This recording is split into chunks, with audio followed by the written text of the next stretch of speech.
Hey up and welcome to Callums Corner. The time is nearly 8 o'clock in the morning. It is Saturday and I'm on my way to the fight. I'm very excited. Kind of feel like I should be shouting like other vloggers do, but just believe me, I am excited. I'm just not a twat. Plan is that I'm going to catch the bus to the train station, get on the train for about 4.5 hours, and then meet Mr. Tom Stockdale up in Manchester about lunchtime. We're going to have a mooch around, meet some other YouTubers, and then this evening we're going to go to the fight, and I'm going to vlog all of it for you. Bus should be here in a minute, so best get moving.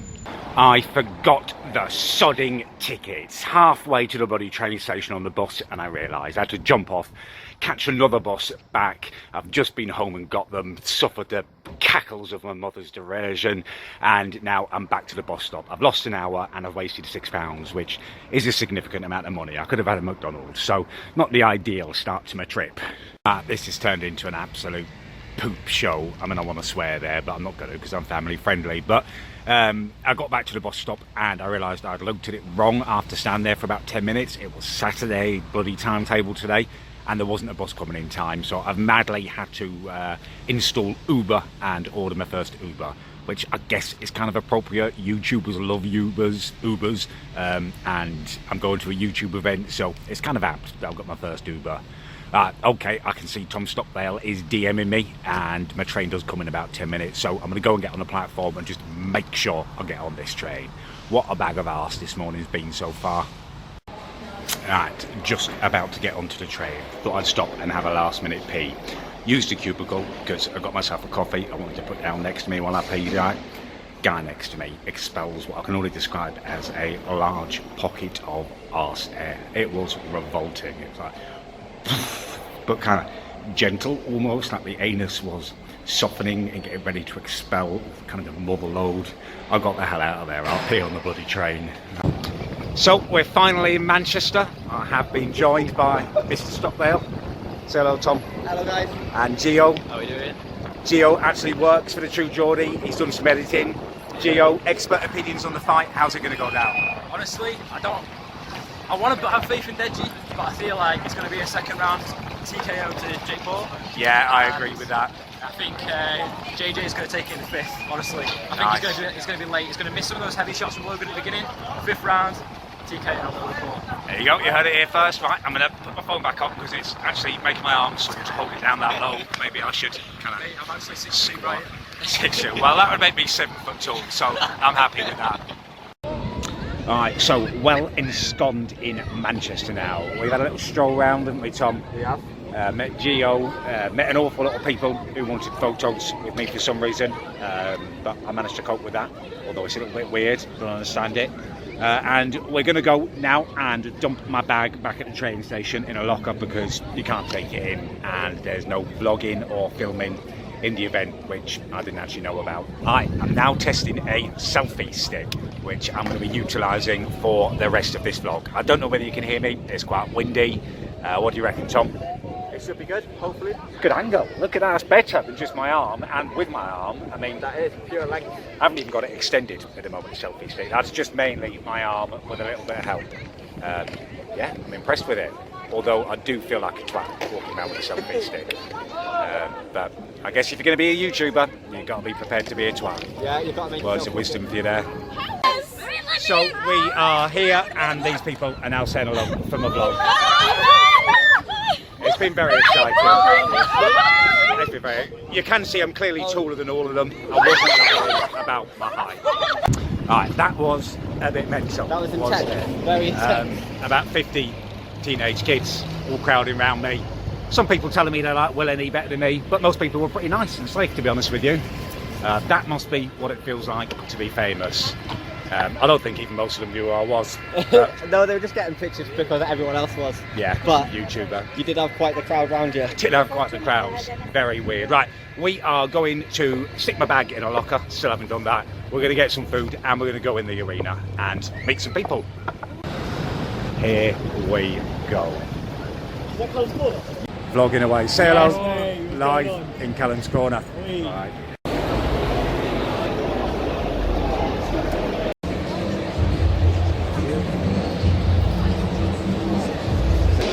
And there it is. Sadly, I've been told not allowed to vlog the fight itself, so this will be my last bit of footage, I guess, of the night. What I'll do when I get back home again, I will break it all down for you, how it went. So from the arena, that's goodbye for me, and goodbye for Mr. Stockdale. Goodbye, everybody. And yeah, I'll break down the fight for you once I get home. Hey up, and welcome home, I guess. So it is time for the debrief. I've got back, I've had some sleep, it was a very long day, I'm feeling a bit more with it now.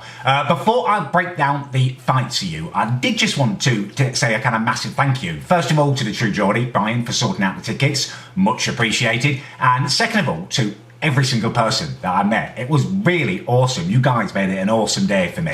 I've never been to YouTube events or done any fan meetups. I've kind of avoided it because part of me did just think it would be hundreds of people calling me Tic Tac. And yeah, there was a little bit of Tic Tac business going on, but it was just banter and I quite enjoyed kind of mocking them back, to be honest with you. So that is definitely something that I'm going to do going forwards. Do a lot more meetups and get out to YouTube events and stuff and start vlogging in public. We're going to move the corner forward. So I wasn't allowed to vlog in the arena, which was slightly disappointing. I even had to chuck my selfie stick away. No great loss. I did feel like a massive twat, but it's £3 wasted. Anyway, it kicks off with the Halal Ham versus... I will have to read his name because I can't remember it. It was Drizzy Jeremy. The Halal Ham, whose corner I was massively in. He's a great lad. You should check out his channel if you haven't. He smashed Drizzy, basically. I know Halal had a bit of previous boxing experience and it really shone through. His punches were much harder. He was landing far more accurately and it was a whitewash for the Halal Ham in my eyes. Momo versus Rossi HD was an interesting one. Not because I've watched either of their channels before, I will be honest with you, I hadn't heard of them. But I was impressed with Momo. Just right from the moment he did his ring walk, he had attitude, he had swagger. You could tell he had the rhythm, the moves and the grooves. It's much like myself. And the boxing really seemed to come naturally to him. He was dancing around that ring. Wasn't a big fan of the flossing. I know he does like probably Fortnite videos and stuff, so that's why he's doing it. But a little bit disrespectful to the art of boxing to me. But he earned his win. Right, JMX versus Coach Richard. That was one that I had a lot of interest because there was a chance, a small possibility that I might have even been able to fight JMX at one point. The dates didn't work out in the end, and I know Coach Richard stepped up and he took that fight on 2 weeks' notice. Which is, you've got to respect that. I mean, I know the guy is a natural athlete, he's got aerobic fitness ingrained into him, but still, to learn a whole new sport and go out in front of 25,000 people live and however other million people were watching, that's quite a thing to do. Yes, JMX did bust a fight, but it's his second fight, and he was against a guy who only had 2 weeks. So I would say massive respect to Coach Richard for that. And also JMX, he was probably one of the most impressive fighters on the card for me. He looked very natural, he looked experienced. Obviously, he's got good size and physique to him. And yeah, he impressed me as well. Face Sensei versus Overt Flow. That was a bit of a mismatch, I thought, but Overt Flow, he looked brave. You could see he's got much more of a grounding in the mixed martial arts. Face Sensei looked a bit more comfortable with the boxing for me. One of the standout moments of the whole night for me was his knockout, though, that he did with his liver punches. And I believe he actually stood on the ropes and he told the True Geordie he was going to do that was coming up next. So quite a piece of showmanship, and he looked like one of the most impressive fighters on the whole card for me, Face Sensei did. Raka Raka versus Scarce was the most difficult fight of all to watch. I don't know what happened for Scarce. I think probably maybe the first time in the ring it was maybe a little bit too much for him. He looked like a deer in headlights. Obviously his guard wasn't right, he wasn't moving enough, he took a huge amount of blows, and massive respect to him for taking those blows, for staying on his feet. That was impressive. I'd like to see him fight again, and hopefully next time he'll be a little bit more relaxed and he'll be able to maybe implement his game plan a little bit.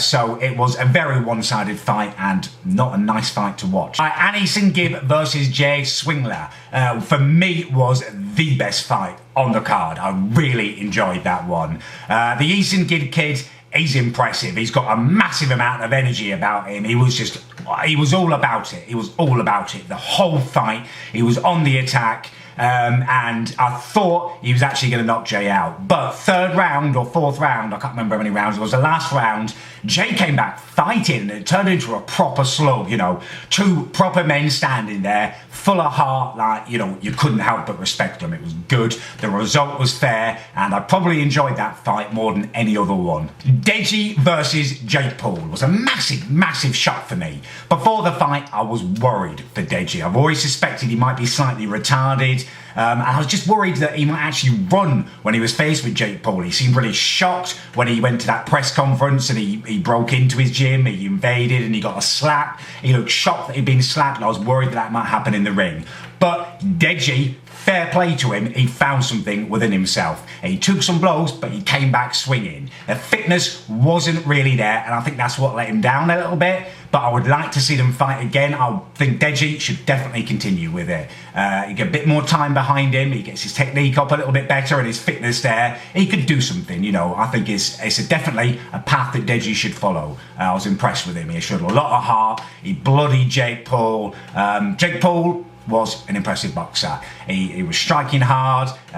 His defence wasn't all that it should be, and he did tire towards the end, but he was well worth the win. And this brings us on to the final event, KSI versus Logan Paul, the big one. Now, before I start, I've seen a lot of videos since I got back, and people saying stuff on Twitter about how it's rigged and stuff. Normally, I would be willing to say, you know, I would call people out if I thought it was rigged, if it was hype and, you know, fakery. But that's just not what I saw there. I saw two blokes who were fighting and who really, really wanted to win. The judges scoring it as a draw, to be honest with you,